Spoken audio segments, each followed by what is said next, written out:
Hal itu, Prabu Ajisaka dengan hati diliputi rasa penasaran segera menemui ular raksasa itu.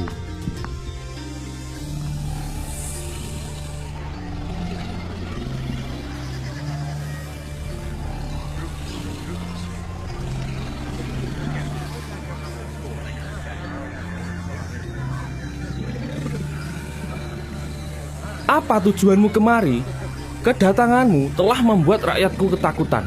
Mohon ampun dan beribu maaf Baginda Prabu jika kedatangan hamba telah membuat kekacauan di sini. Tak ada sedikit pun maksud untuk menakuti, bahkan menyakiti rakyat Medang Kamulan. Tujuan hamba ke sini untuk menghadap Baginda Prabu Ajisaka yang merupakan ayah kandung saya. Semua orang terheran-heran mendengar ucapan sang ular, termasuk Prabu Ajisaka. Hah? Apa maksudmu? Sampai saat ini, aku belum beristri. Mana mungkin aku memiliki anak? Jikapun aku memiliki anak, pastilah berwujud manusia, bukan berwujud seekor ular. Janganlah kau mengada-ngada. Ingatkah Baginda?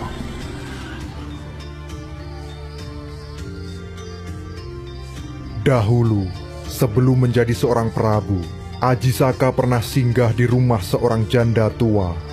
Di tempat itu, Ajisaka pernah buang air kecil di dekat lumbung padi milik sang janda tua.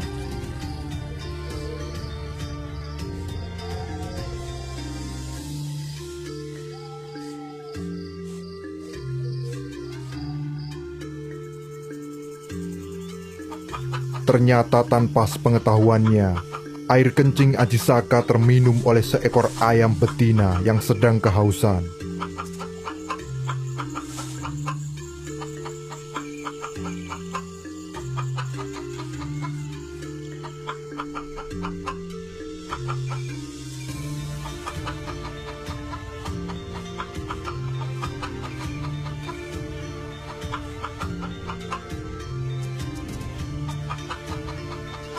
Beberapa waktu kemudian, ayam itu bertelur.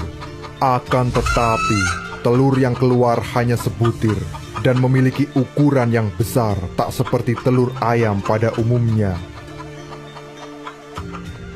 Ayam betina pun mengerami telurnya meski hanya sebutir.